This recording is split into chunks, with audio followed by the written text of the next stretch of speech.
오늘 본문 말씀은 구약 성경 시편 6편이 되겠습니다. 1절로부터 마지막 절까지 우리가 한 절씩 교독을 하겠습니다. 여호와여, 주의 분노로 나를 책망하지 마시오며 주의 진노로 나를 징계하지 마옵소서.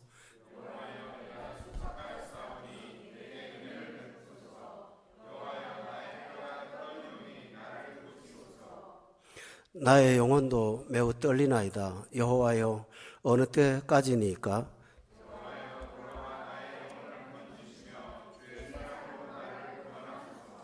사망 중에서는 주를 기억하는 일이 없사오니 스월에서 주께 감사할 자 누구리까?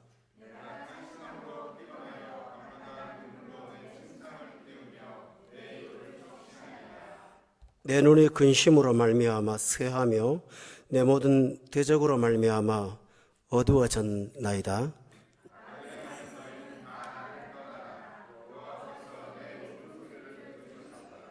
여호와께서 내 간구를 들으셨으며 여호와께서 내 기도를 받으시리로다.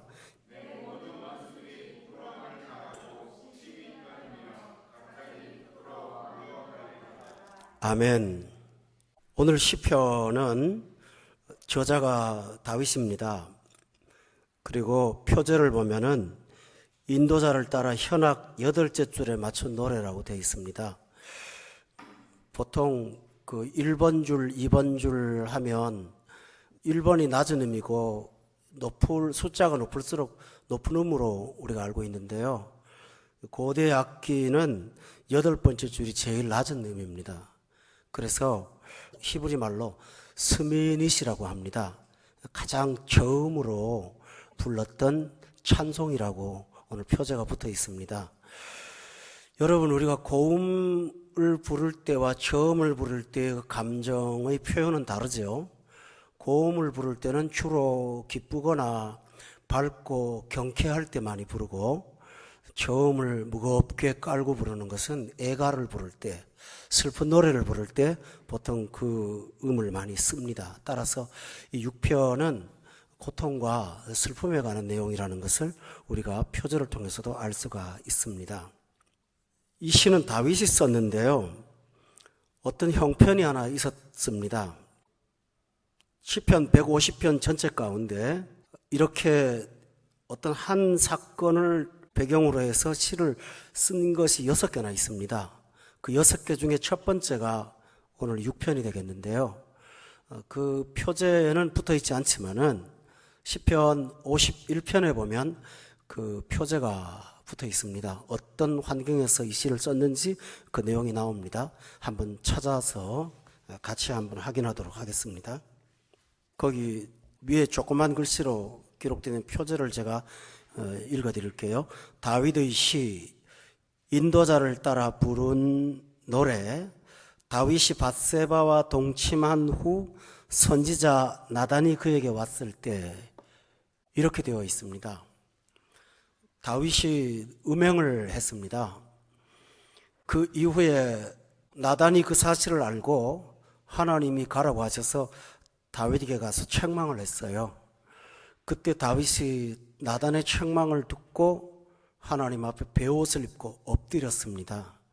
그때 쓴 시가 바로 6편이 되겠습니다. 따라서 이 시는 회개의 시라는 것을 우리가 금방 알 수가 있고, 우리에게 이 시를 통해서 진정한 회개에 이르는 길은 무엇인가를 가르쳐주는 아주 중요한 시금석과 같은 내용입니다. 오늘 여러분은 이 말씀을 함께 우리가 말씀을 들으면서 부단히 회개할 때마다 이 시의 형식을 따라서 하나님 앞에 나아가시면 주께서 여러분의 마음에 통해 자복을 받아주시고 사죄의 은총을 분명히 허락해 주실 것을 저는 믿습니다. 중요한 사실은 51편에서 우리가 아까 좀 보았을 때 죄를 지었을 때 회개한 게 아니고요, 나단이 왔을 때라고 되어 있죠, 그죠? 그것은 뭘 말하냐면 나단이 말씀으로 다윗의 잘못을 깨우쳐 주었을 때 그때서야 비로소 회개할 수가 있었다라는 것입니다. 이것은 어떤 것을 의미하냐면 회개의 출발은 우리로부터 출발하는 것이 아니고 하나님이 우리를 책망하실 때 하나님의 말씀을 들을 때 회개가 시작이 될 수가 있습니다. 따라서 회개라고 하는 것은 거듭나지 못한 자는 못하는 것입니다. 거듭난 자만이 할 수 있는 것이 회개입니다. 거듭나지 못한 사람도 죄를 뉘우치고 잘못을 생각을 하죠. 그것은 일종의 반성입니다. 자기 스스로 잘못되었다고 생각하는 것입니다. 그러나 회개는 하나님이 깨우쳐 주신 죄를 발견하고 그 죄성에 대한 아픔으로 하나님 앞에 나아가는 기도의 형식을 띠고 있습니다. 반성은 혼자 후회하는 겁니다. 뉘우친다고 하죠. 그러나 회개는 공식적으로 우리 스스로가 하나님 앞에 하나님을 제외하고 잘못했다고 생각하는 것이 아니라 내 죄 문제를 갖고 하나님 앞에 나아가는 것이 바로 회개입니다. 따라서 회개는 정확하게 말하면 거듭난 사람만이 할 수 있다는 것을 다시 한번 말씀드립니다. 그렇다면 이런 논지가 발생하죠. 예수 믿는 사람, 거듭난 사람도 죄질 수 있다라는 것입니다. 그러나 거듭난 사람은 죄를 질 수는 있지만은 회개할 수도 있다는 사실을 또한 가르쳐 주므로 우리한테 거듭난 신자가 잘못했을 때 회개라는 수단을 통해서 그 죄로부터 벗어날 수가 있는 길을 하나님께서 열어준 것이 바로 회개라는 수단입니다. 따라서 우리가 성경을 읽을 때 하나님이 우리 안에 있는 죄성을 보여주십니다. 깨닫게 하고요.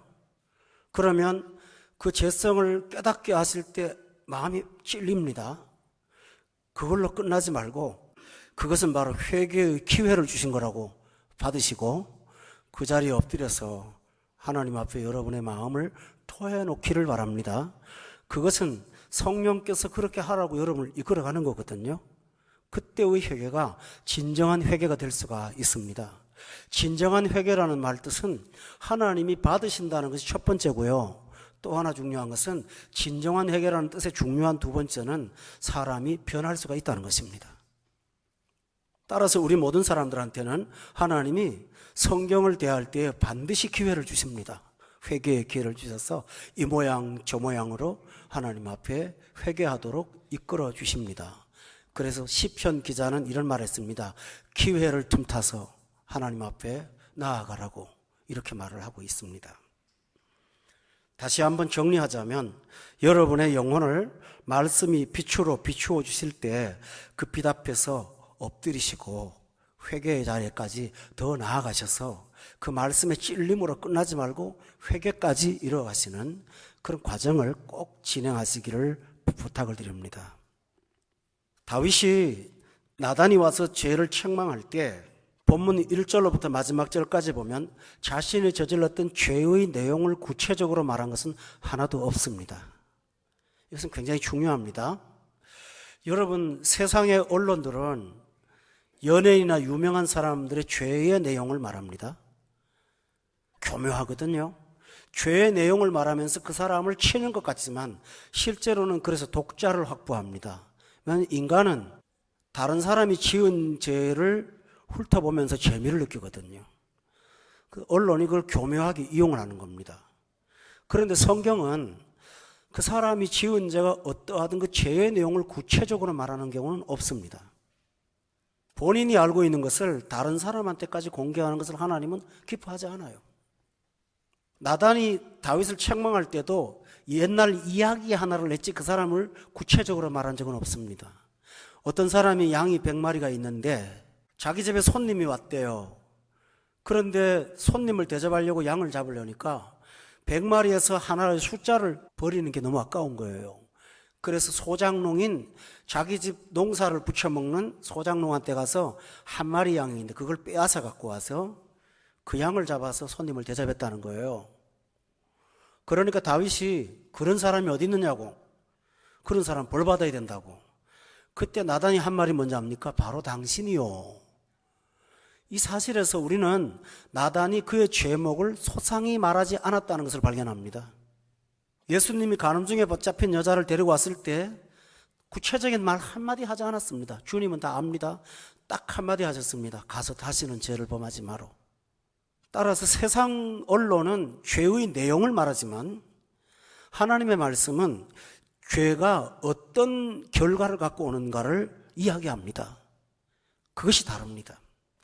왜 그러냐 하면 회개는 죄의 내용을 생각하면서 아파하는 것보다는 죄가 갖고 온 결과를 생각하면서 아파하는 것이 회개입니다.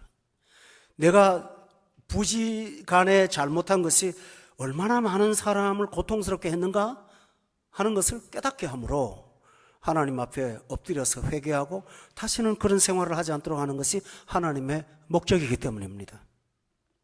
그 첫 번째는 죄의 결과가 뭐냐 하면요, 1절에 보니까 죄는 주의 분노, 주의 진노를 사게 된다는 것을 깨달았다는 것입니다. 무엇보다도 내가 아무개한테 잘못했지, 내가 어떤 사람의 재산을 함부로 했지, 그런 어떤 상대적인 죄 문제보다는 죄는 1차적으로 하나님 앞에 잘못한 것이라는 것을 깨달은 것입니다. 그러면서 죄는 주님의 분노의 대상이고 하나님의 진노의 대상이라는 사실을 다윗은 얼른 인식을 했습니다. 이 사실을 깨닫는 것은 회개에서 굉장히 중요한 의미를 갖고 있습니다. 하나님이 나를 향하신 계획이 있는데 그걸 하나님의 계획을 내가 손상시킨 겁니다. 하나님의 뜻이 나를 향하여 있는데 그 뜻을 내가 저버린 것입니다. 하나님이 기뻐하는 기쁨이 있는데 그 하나님의 기쁨을 내가 빼앗은 것입니다. 따라서 사람에게 죄를 짓든 물건으로 죄를 짓든 어떠한 상황이든지 모든 죄는 대상이 하나님이라는 사실을 깨닫는 것이 회개의 영입니다. 그래서 다윗은 시편 51편에서는 내가 주께만 범죄하여 주 앞에서 범죄했습니다. 하나님 앞에 범죄했음을 자백하고 있습니다. 여러분이 예수 믿지 않은 사람이었다가 예수를 믿게 되고 난 다음에 회개를 시작할 때 내가 지난날 가족들에게 잘못한 거 생각하고 또 직장으로서 잘못한 거 생각하고 이런 거 많이 생각합니다. 그러나 그 회개보다는 진짜 통해와 눈물이 쏟아지는 것은 내가 하나님 앞에 원수로 살았구나, 그걸 깨닫는 것입니다. 내가 하나님이 아닌 우상을 섬기고 하나님의 진노를 삼았던 원수였구나 하는 것을 깨달으면서 너무나 가슴 아프고 회개할 때가 참 많습니다. 이때 진짜 회개가 나옵니다. 그런데 그 회개를 빠뜨리고 나면 사람한테 미안한 것 같고는 내 영혼까지 흔들리질 않아요. 그냥 미안할 뿐이거든요. 왜냐하면 상대적이니까요. 그러나 하나님께 범죄했다는 사실을 깨닫고 나면 온 세상이 다 하나님의 것이기 때문에 어디다 발 붙일 데가 없다는 사실을 깨닫고 굉장히 두려움에 떨 수가 있습니다. 충분히 공감이 되십니까? 따라서 여러분은 말씀을 깨달을 때마다 먼저 하나님 앞에 엎드리고 자복하시고 하나님의 진노와 분노가 있다는 사실을 깨달으면서 회개의 자리에 나아가시기를 주의 이름으로 축원합니다. 두 번째로는 다윗은 죄가 갖고 있는 고통, 자신에게 다가온 고통이 얼마나 큰 것인 것을 발견했습니다. 2절에 보면 여호와여 내가 그랬습니다. 내가 수척합니다. 수척이라는 말은 마른다는 말이겠죠? 수척이라는 말은 마른다는 말보다 거칠해진다고 해야 되나요? 얼굴에 윤기가 사라지고 건강미가 사라지는 사람이 초라해지는 거 있잖아요. 죄는 우리 육체를 수척하게 만듭니다. 죄는 행동으로 저질렀지만 그 죄의 결과는 1차적으로 내 몸이 감당을 해야 되는 것입니다. 그래서 죄를 범한 결과로 질병도 많이 생깁니다. 여러분이 늘 스트레스를 받고 어떤 욕망 때문에 과도한 스트레스 상태에 있다 보면 위장을 해치거나 간 기능이 상하거나 아니면 어떤 장기에 문제가 있을 수가 있지 않겠습니까? 따라서 우리 몸에 잘못되는 건강의 문제의 일부분은, 다는 아니지만 일부분은 우리가 저지른 범죄의 결과 때문에 온다는 사실을 기억을 해야 됩니다. 또 하나 중요한 사실은 내가 수척했는데 2절에 보니까 내 뼈가 떨립니다 라고 고백을 했습니다. 여러분, 수척한다고 하는 건 외면적으로 살이 빠지거나 기력이 상하거나 그런 걸 말하겠죠. 근데 뼈가 떨린다고 하는 말은 상징적인 의미입니다. 이건 내 존재 전체가 흔들리는 걸 말합니다. 안정감이 사라져버리는 거예요. 존재가 전체적으로 흔들려버려요. 어느 정도 흔들리냐 하면요, 6절에 보니까 내가 탄식으로 피곤하여, 영혼이 얼마나 피곤한지 몰라요. 밤마다 내 눈물로 침상을 띄운다는 표현을 했습니다. 이 말이 뭘까요? 침대는 쉬는 자리고 안식의 자리잖아요. 우리가 집에서 가장 편안한 장소가 침대 아닙니까? 가장 쉴 수 있는 자리가 침대인데요, 그 집에 있는 안식의 가장 좋은 자리가 탄식의 장소로 바뀌어버리는, 다시 말하면 안식을 상실하는 상황에 이른다고 말을 했습니다. 범죄하고 나면 평안한 잠을 못 잡니다. 범죄하고 나면 영혼은 피곤하고 안식이 없습니다. 따라서 존재 전체가 흔들립니다. 뼈가 흔들립니다. 다윗은 자신이 범죄를 하고 말씀을 깨닫고 나니까 자기 속에 안식이 사라졌고 얼굴은 수척하고 존재는 흔들리는 그런 고통스러운 상황 속에 빠지게 되었다는 것을 그는 발견한 것입니다.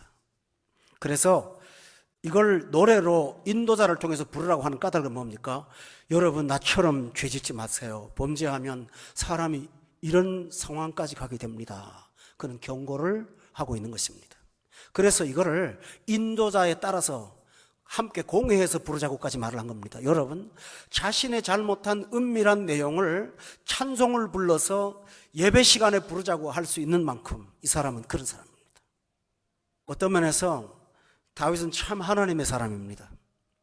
범죄 하나를 처리함으로 인해서 그는 은폐하지도 않았고 자신의 실패를 교훈으로 삼아서 백성들이 이 잘못을 다시 반복하지 않도록 가르쳐주고 싶은 그 아름다운 신자의 마음, 이것이 회개하는 사람에게 일어나는 것입니다.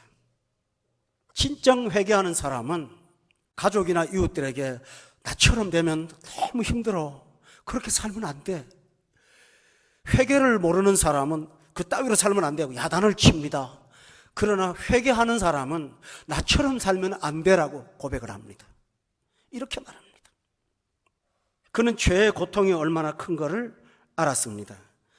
그러나 죄의 고통 중에 가장 큰 것은, 다윗은 육체의 고통뿐만 아니고 본문 3절에 보니까 나의 영혼의 문제까지 흔들린다고 했어요. 죄는 영혼에, 내 존재의 뿌리 깊은 곳까지 떨게 만듭니다. 떨리게 만들어요. 뼈가 떨린다고 말을 했던 그 사람은 영혼이 떨린다고 했습니다. 영혼이 떨리는 고통은 뭘 말할까요? 마음속에 불안이 항상 내재하고 있습니다. 설명할 수 없는 불편한 불안이 내 속에 있는 거예요. 기쁨이 없어요. 경험해 보신 적 있습니까? 누가 나를 힘들게 하는 것이 없는데 내가 나를 힘들게 해요. 이상하게 마음에 갈등이 생겨요. 그리고 원인을 알 수 없는 번민으로 잠을 이루지 못해요. 그리고 자신이 얼마나 존귀한 자인가 하는 것을 잃어버리는 긍지를 상실해버려요. 열등감에 빠져요. 뭔가 이해할 수 없는 열등감이 나를 사로잡아요. 그리고 은혜가 식으면서 사람들을 전부 의심하게 돼요. 그리고 주변 사람들에 대해서 섭섭함이 자꾸 생겨요. 그리고 미움과 마침내 증오까지 가게 되면서 내 개인의 문제로 공동체 전체를 아프게 하는 상황까지 빠지게 돼요. 이것이 뭡니까? 영혼이 떨리는 것입니다. 여러분이 힘들면 여러분 혼자 힘들지 않고요, 주변의 모든 사람들을 고통스럽게 합니다. 자기 영혼이 너무 못 견디니까 발산을 하는 거예요. 어딘가서 가서. 다윗은 그 사실을 깨달았어요. 이 죄를 은폐하려고 우리아를 불러다가 못된 짓 하고 요압이라는 장군한테 편지까지 써서 보내면서 이 사람을 전쟁터 맨 앞에 세워갖고 죽게 만들어라고 간접살인을 지시하고, 그러면서 그는 그의 마음속에 영혼의 불안감을 여기저기 다 흐트러 놓고 못된 일을 계속 하게 된 것입니다. 따라서 다윗이 나단의 설교를 듣고 나니까, 와, 죄 문제는 영혼의 고통까지 오는구나, 이거는 내 존재의 뿌리를 흔드는 대단히 무서운 것이다 하는 것을 깨달으면서 내가 이런 꼴을 당해보니까 여러분 절대로 그렇게 살면 안 되겠어요. 그렇게 살지 마세요 하고 권면하는 것입니다. 또 하나, 그는 죄의 고통은 자기 개인으로 국한되지 않는 영적인 문제까지 발전한다는 사실을 깨달았습니다. 그것은 뭐냐 하면 7절에 보니까 내 눈이 근심으로 말미암아 새하는데, 그 다음 참 중요한 게 나옵니다. 내 모든 대적으로 말미암아 어두워졌나이다. 10절에 보면 내 모든 원수들이 나옵니다. 8절에 보면 악을 행하는 너희가 나옵니다. 이건 뭘까요? 우리가 범죄하면 가장 좋아하는 존재가 있습니다. 가장 슬퍼하는 분은 하나님이고, 가장 좋아하는 것은 하나님의 백성을 망가뜨리려고 계획하는 사탄입니다. 자기가 수고도 하지 않았는데도 범죄해서 자기 제발로 안방에 걸어 들어오는 사람을 보고 대적은 아주 좋아하는 것입니다. 평소에 다윗은 성령의 사람이기 때문에 사탄에게 밥을 준다는 것을 굉장히 싫어했던 사람인 건 분명하지 않습니까? 그런데 어느 날 자신도 모르게 자기가 그렇게 원수시하던 그 존재가 하고 싶어하고 듣고 싶어하고 원하는 것들을 자기가 하고 있더라는 것입니다. 그는 다시 말하면 죄를 짓고 나니까 영적 전쟁에서 패배했고, 원수와 대적이 자기를 조롱하면서 정죄하는 사실을 발견하게 된 것입니다. 여러분은 어떻게 깨닫는지 압니까? 길을 걸어 다니는데 예수 믿는 사람이 범죄를 했더라도 회개하고 십자가 붙들고 용서받을 하나님이 길을 열어놨단 말이에요. 근데 그 길을 붙잡기보다는 사탄이, 야, 니까지 이렇게 무슨 그런 일을 할 수가 있어? 네가 어떻게 그런 행동을 할 수 있어? 너는 그런 자격이 없어. 너는 끝난 거야. 교회 다녀봤자 소용없어. 계속 참소하거든요. 이 사탄은 참소합니다. 너는 그런 존재야. 그때마다 사탄의 공략에서 자신만만하게 이길 수 있는 힘이 없어져 버린 거예요. 사탄의 지배하에 들어간 거예요. 그 영향권 안에 들어간 거예요. 그러니까 그는 죄를 짓고 나니까 대적이 날 있고 원수가 있고 악을 행하는 이것들이 내 옆에서 내 옆에 붙어갖고 다니는구나, 나하고 동행을 하고 있구나, 소스라치게 놀라는 것입니다. 왜냐하면 8절에 보니까 악을 행하는 너희는 다 나를 떠나라고 말하잖아요. 그게 뭘까요? 악을 행하니까 바이러스가 와서 붙은 것처럼 붙어버린 거예요. 나단이 찾아온 것은 성령이 보내신 것이지만 다윗이 악을 행하니까 곧 틈을 타갖고 다윗의 약점을 붙잡은 사람이 있습니다. 요압이라는 장군입니다. 그는 마침내 나중에 솔로몬에게 넘어가서 솔로몬하고 짝을 지어갖고 그 아버지를 배신하는데 도움을 준 사람이 됐어요. 다시 말하면 사탄에게 빌미를 줬는데 다윗이 자기가 잘못한 게 있고요, 요압을 통해서 간접살인까지 했잖아요. 그러니까 그 허물이 많기 때문에 요압을 어떻게 하지를 못하는 거예요. 그래서 마지막 말하자면 다윗이 생애의 마지막까지 가장 어려웠던 대적은 바로 요압이었습니다. 요압은 사사건건 위기 때마다 나타나서 다윗을 아주 코를 납작하게 만든 이 결점을 갖고 있기 때문에, 약점을 갖고 있기 때문에 그런 못된 짓을 한 것입니다. 여러분, 우리가 범죄하면 누군가는 여러분의 허물을 압니다. 그러면 성령의 사람이 아닌 경우라면 여러분의 약점을 가지고 여러분을 망하게 하는데 이용할 것입니다. 다윗이 그 사실을 깨달은 거예요. 죄가 올무가 되는구나 하는 것을 깨달은 것입니다. 교우 여러분, 우리가 범죄의 유혹이 내 마음에 들어올 때마다 여러분이 죄가 가져오는 즐거움보다는 죄가 가져오는 결과를 꼭 묵상하시기를 바랍니다. 그래서 이 결과를 묵상하다 보면 몸이 떨리면서 그 자리에 가지 않게 됩니다. 할렐루야. 우리는 우리 스스로가 이길 수 없어요. 그러니까 죄의 결과를 자꾸 묵상하면서 나아가야 되는 것입니다. 그는 그런데 하나님 앞에 이 문제를 놓고 깨닫고 난 다음에 지금까지는 지적으로 깨달았습니다. 그런데 이 사실을 성경에 보면 여러 사람이 그런 일을 동일하게 했다는 것을 발견할 수 있습니다. 여러분, 베드로 아시죠? 베드로가 갈릴리 바다에서 물고기 잡다가 예수님이 오셔서 빈 그물을 채워주셨던 거 기억하시죠? 그때 배에 고기가 가득했을 때 베드로가 예수님 앞에 한 말이 뭔지 압니까? 나는 죄인입니다. 주님, 나를 떠나주세요. 또 로마의 백부장이 예수님이 자기 집에 오신다고 하니까 뭐라고 고백하냐면 주께서 내 집에 들어오심을 나는 감당할 수 없는 죄인입니다. 고백을 하죠. 삭개오가 예수님이 집에 들어오셨을 때 앉지도 못하고 자신이 잘못한 것을 고백하면서 갚겠다고 토설하기 시작했습니다. 하나님 앞에 가까이 나아가면 나갈수록 우리 자신의 죄가 무엇인지가 눈에 보입니다. 그 지적으로 깨달음이 와요. 죄에 대한 지적 깨달음이 오거든요. 그 다음에는 중요한 게 있습니다. 그 다음에는 1절에 보면은 다 같이 한번 읽겠습니다. 1절 말씀 시작.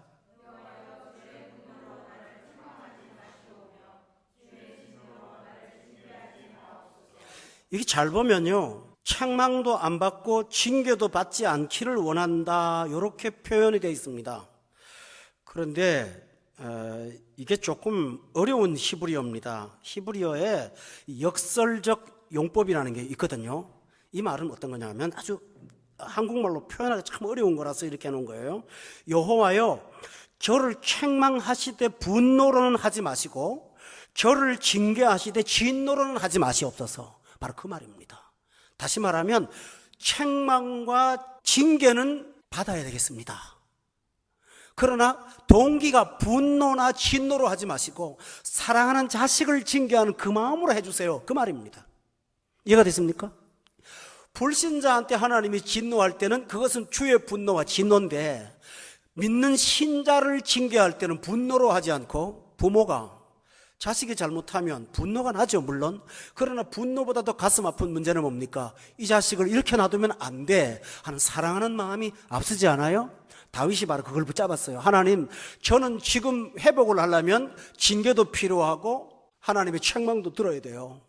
그러나 동기가 사랑이 되었으면 원합니다.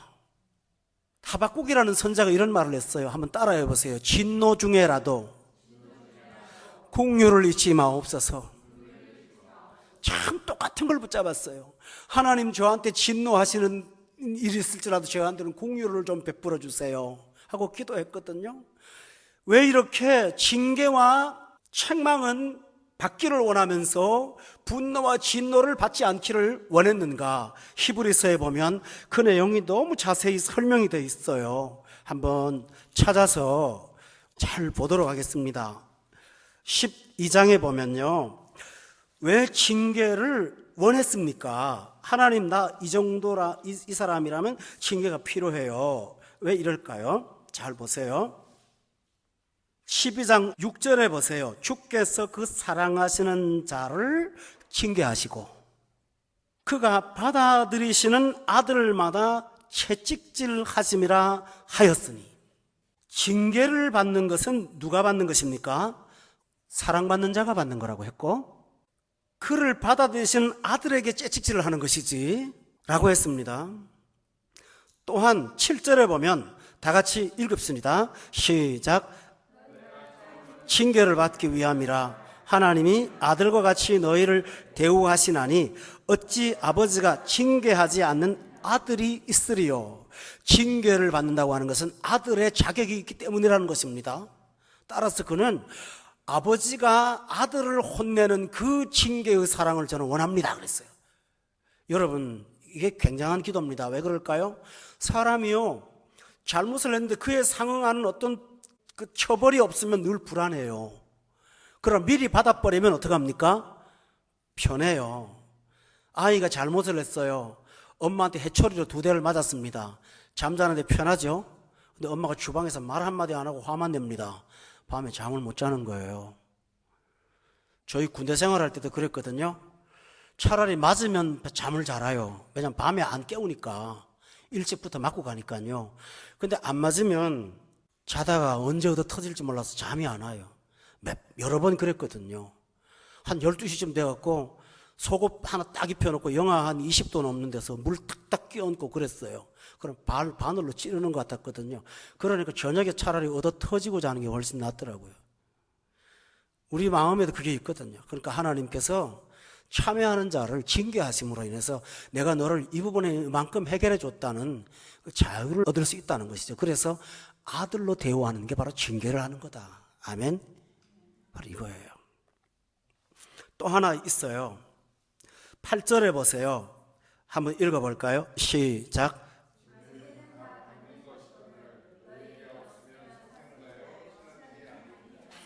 그렇죠. 남의 자식을 징계하는 경우는 없잖아요. 내 자식이니까 야단을 치죠. 하나님이 참 아들로 대우한 거다. 따라서 다윗은 하나님, 이 부분에 제가 하나님의 매를 맞기를 원합니다. 그는 그렇게 정직하게 고백했습니다. 여러분 평생에 이런 기도를 해보신 적이 있습니까? 그는 징계가 결과가 어떤지를 또한 알고 있습니다. 여기 보세요. 10절에 보면 그들은 잠시 자기의 뜻대로 우리를 징계하였거니와 오직 하나님은 우리의 유익을 위하여 그의 거룩하심에 참여케 하시려고 징계하는 거라고 그랬어요. 그래서 다윗은 징계가 나에게 참 유익한 거다 하는 걸 깨닫고 분노만 아니라면 징계와 책망을 받기 원합니다 하고 기도한 거예요. 또 하나 있습니다. 11절에 같이 한번 다 같이 읽읍시다. 시작. 무릇 징계가 당시에는 즐거워 보이지 않고 슬퍼 보이나 후에 그로 말미암아 연단받은 자들은 의와 평강의 열매를 맺느니라. 징계가 가져오는 열매가 얼마나 달콤한 것인지를 다윗은 잘 알고 있었습니다. 그래서 하나님, 제가 매맞기를 원합니다 하고 기도했습니다. 여러분, 결과로 하나님이 주신 징계가 뭔지 아세요? 가혹한 거였습니다.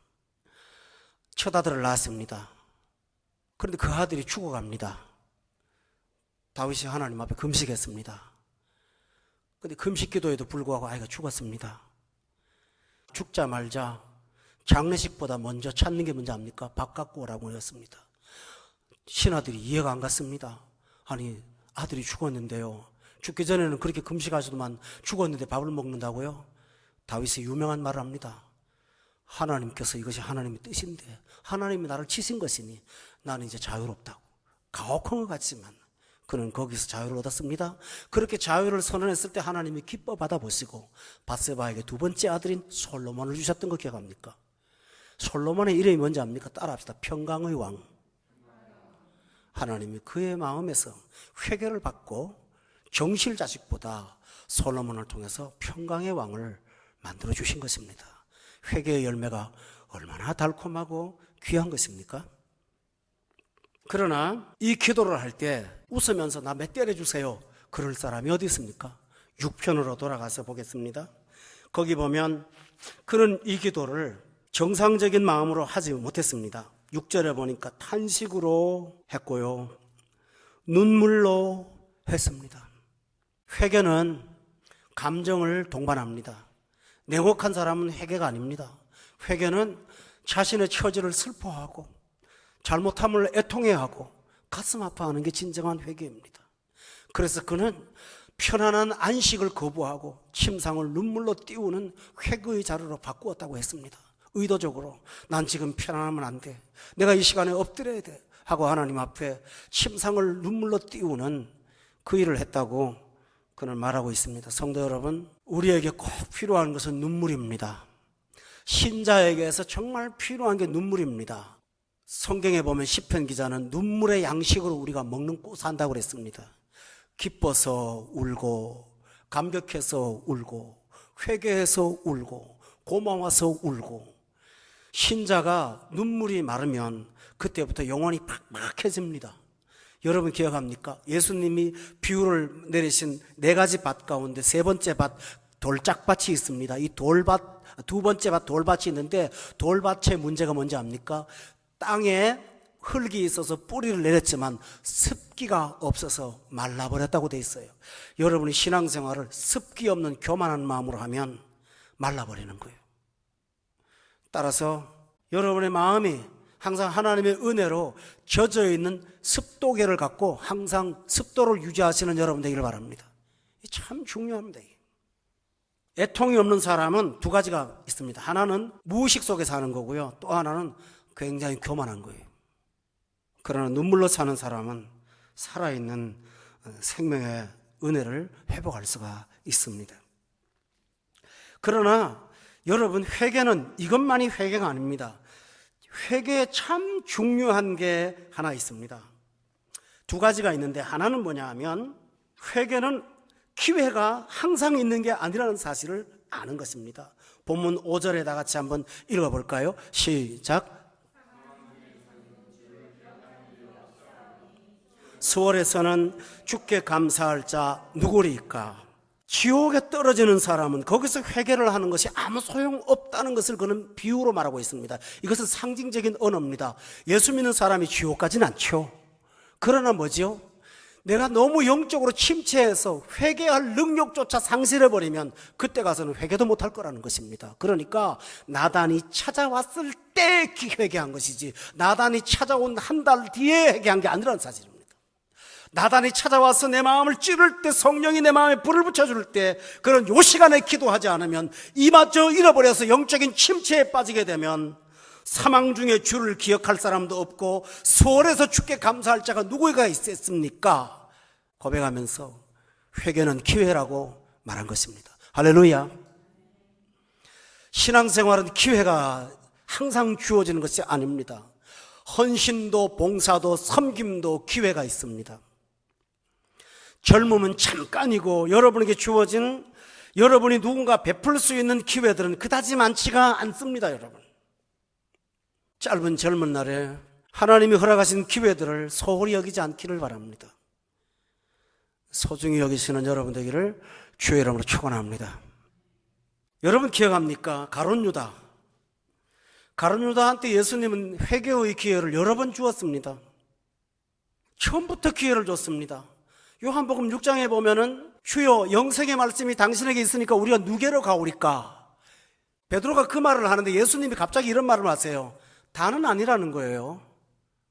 우리라는 말 함부로 쓰지 말라는 거예요. 너 우리라고 그랬지? 너 뭘 갖고 자신할 수 있어? 네가 12명의 대포야? 그런 말이에요. 다는 아니라 너희 중에 하나는 마귀라고 말합니다. 나를 팔자라고. 그때 그 말을 가룟 유다가 들었을까요? 안 들었을까요? 알고 있어요. 회개의 기회를 한 번 줬어요. 또 한 번 줬어요. 성찬을 하시는 최후의 만찬상에서 주여 나니까 너희 중에 나를 팔자가 있다고 분명히 말했잖아요. 그때 가룟 유다가 주여 납니까? 이렇게 말했다니까요. 그래서 최후의 만찬상 보면 손가락으로 이렇게 말하는 거 보이죠? 옆에서 그 사람이에요. 회개의 기회를 그는 저버렸어요. 그리고 네가 할 일을 속히 하라고 말하는 세 번째 회개의 기회를 줬습니다. 하나님이. 근데 그는 조각을 먹고 나가니까 사탄이 그 속에 들어갔다고 요한복음 기록되어 있습니다. 세 번의 기회를 놓쳤습니다. 네 번째 회개의 기회가 또 왔습니다. 겟세마네 동산에서 예수님을 잡으려 왔을 때 가룟 유다가 제일 앞에 나갔고 예수님을 누구라고 밝혀줍니다. 그때 가룟 유다가 예수님 앞에서 키스를 하는 거 기억하십니까? 그때 예수님이 가룟 유다를 보면서 친구여 네 할 일을 하라고 말합니다. 그때 그는 깨달아야지 않겠을까요? 그러나 그는 결국은 회개를 했습니다. 언제 회개했습니까? 예수님이 잡혀가는 것을 보고 난 다음에 회개했습니다. 그러나 그는 깨늦은 회개를 함으로 인해서 스스로 자살하고 말았습니다. 결국 사도행전은 가룟 유다는 저의 갈 곳으로 가버린 사람이라고 성경에 기록하면서 그는 회개의 기회를 놓친 사람이라고 말하고 있습니다. 이 세상의 모든 사람들은 언젠가는 다 회개할 것입니다. 예외 없이 한 사람도 없이 회개할 겁니다. 누가복음에 보면은 어리석은 부자가 지옥에 갔는데 거기서 엎드려 회개합니다. 거기서 내 형제 5명이 들어오지 못하게 하고 탄식을 하고 난리를 칩니다. 그러나 거기에서는 기회가 사라져 버렸습니다. 여러분 부모님들을 만나거나 누구를 만나거나 전도의 기회가 된다면 적극적으로 매달리시기 바랍니다. 기회 잃기 전에 기회가 있을 때 주 예수를 영접하시고 예수님을 전하시고 소개하시는 여러분 꼭 되시기를 저는 바랍니다. 시간 지나가고 나면 내가 왜 그때 그랬을까? 기회가 있을 때 여러분이 하나님 앞에 섬기시는 여러분 되기를 전 바라요. 이 기회를 놓치지 마세요. 많지가 않아요. 저는 제게 준 기회라고 생각해요. 정말 하나님 앞에 복을 받아서 좋은 성도 만나서 이 제 목회, 마지막 목회 정말 아름다운 교회, 귀한 성도들하고 같이 목회할 수 있도록 베풀어 주신 게 너무너무 좋은 기회라고 저는 믿어요. 그리고 하나님께서는 우리 교회를 통해서 불신자들, 다른 교회에서는 구원받기가 너무 어려운 그런 분들만 우리 교회에 보내주셔서 예수님을 영접하게 하는 걸 보면서 하나님이 주신 너무 소중한 기회, 저는 1000명의 교회보다 훨씬 더 우리 교회가 소중해요. 진심이에요. 하나님이 저한테 이 기회 주신 게 너무 감사하고 감사할 뿐이에요. 여러분 다윗의 고백을 기억하세요. 스올에서는 주를 감사할 자가 없고 지옥에 들어가서 음부에 들어가서 주를 찬양할 자는 없다고 그랬어요. 오늘 여러분의 마음에 기회가 있을 때 회개함으로 여러분의 죄를 씻어버리고 자유를 얻기를 주 예수 이름으로 축원합니다. 이것이 여러분이 해야 될 일입니다. 또 하나 마지막으로 할 말이 있습니다. 회개의 가장 중요한 내용입니다. 이보다 더 중요한 내용은 없습니다. 반성과 회개의 차이점은 뭡니까? 반성은 자기 스스로 뉘우치는 것입니다. 뉘우침으로 인해서 변화될 거라는 생각도 할 수가 없습니다. 자기가 자기를 바꿔야 되잖아요. 그러나 회개는 내가 이렇게 해서 마음에 결심하면 달라질 수 있다는 자신감 없습니다. 딱 하나 붙잡습니다. 그건 뭐냐 하면요, 이 죄의 결과로부터 구원하실 분도 하나님, 나를 새롭게 만들어서 새롭게 살 수 있게 하시는 분도 하나님, 하나님만이 나의 구원자라는 걸 붙잡는 게 이게 진짜 회개입니다. 그래서 다윗은 이렇게 말합니다. 4절에 보면 여호와여 돌아와 나의 영혼을 건져주세요. 하나님이 해주세요. 주의 사랑으로 나를 구원해 주세요. 이게 회개의 결정입니다. 반성과 후회는 소용없습니다. 그러나 회개는 하나님의 사랑을 붙잡습니다. 하나님의 능력을 붙잡고 하나님의 구원을 붙잡습니다. 하나님, 저 비록 이런 사람이지만 하나님이 용서해 줄 수가 있다는 것을 믿어요. 고백하는 것입니다.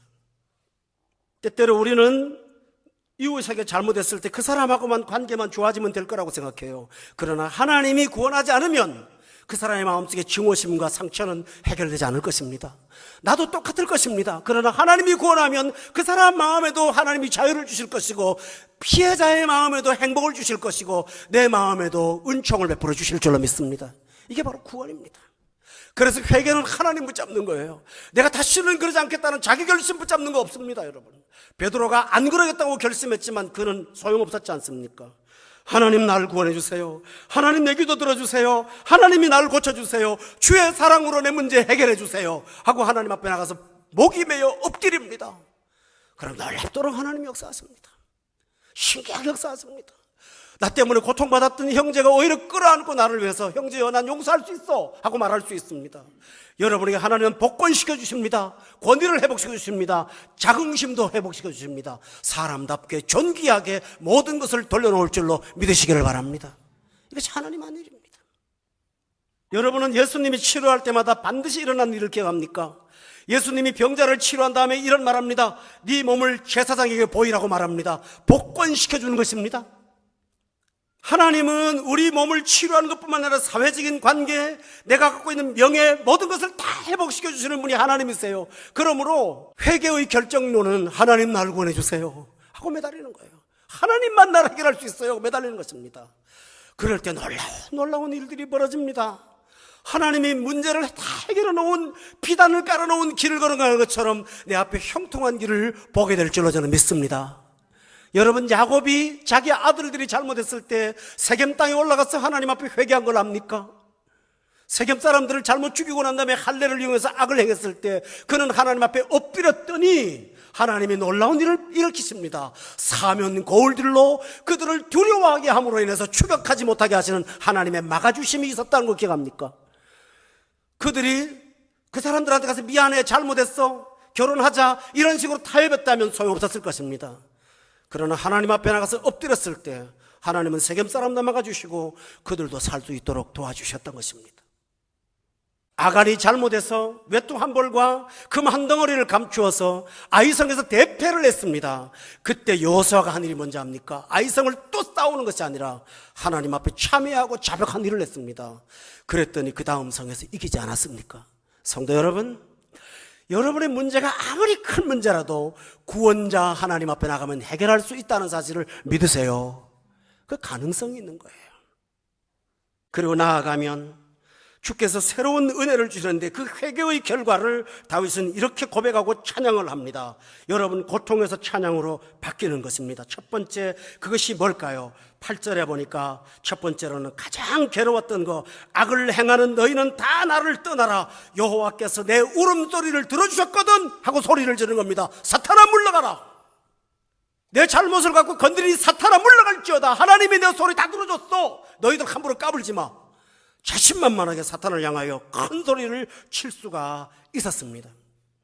그는 받습니다. 10절에 보니까 내 모든 원수들이 부끄러움을 당하고 심히 떨미요.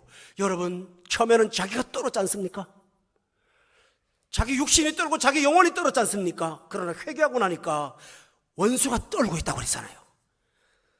갑자기 부끄러워 물러가더라는 것입니다. 갑자기 부끄러워 물러가더라는 것입니다. 신기하게 회개하고 나니까 하나님이 원수까지 부끄러움을 당하고 물러가게 하는 희한한 능력을 경험한 것입니다. 뿐만 아니라 그는 여호와께서 9절에 보니까 내 간구를 들으셨습니다. 여호와께서 내 기도를 받으셨습니다 하고 그는 찬양하면서 회개를 끝낼 수가 있었습니다. 성도 여러분, 오늘 말씀을 들었습니다.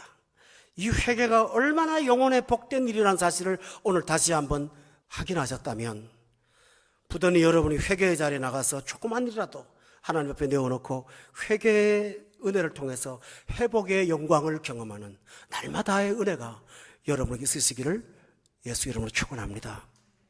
기도하겠습니다.